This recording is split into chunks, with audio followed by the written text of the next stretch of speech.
The Melbourne Cup has been marred by tragedy, of course, with two horses, including the favourite, dying soon after the race.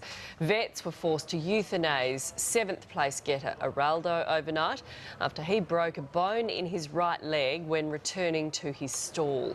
Just hours earlier, race favourite Admire Rakti collapsed in his stall and died.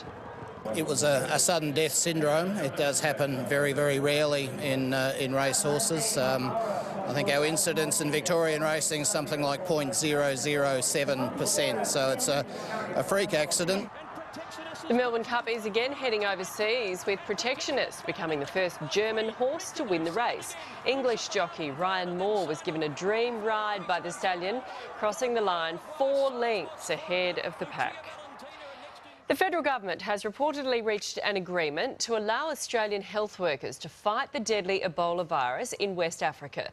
The government has been reluctant to order health workers into affected areas, arguing there's no way of getting them home if they catch the deadly virus. The government is expected to announce an agreement with the UK to treat Australian volunteers if they become infected. A state memorial service will be held for former Prime Minister Gough Whitlam in Sydney today. Australia's 21st Prime Minister passed away in October, aged 98.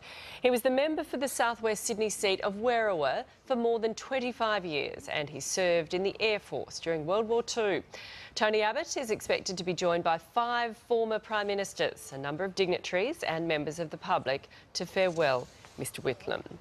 And we will be broadcasting the memorial service for Gough Whitlam live on 7/2 this morning from 11 a.m. Australian Eastern Daylight Time. Indigenous protesters say they've been unfairly locked out of the headquarters they had planned to use during the G20's Leaders Summit. Brisbane City Council is defending the move, saying the building needs asbestos removed and a refurbishment. Protesters are sceptical of the timing. Council and the state government are doing everything they can to remove blacks from the inner city, and it's all a part of that program. It's ethnic cleansing. Council insists all parties were informed about the work in August.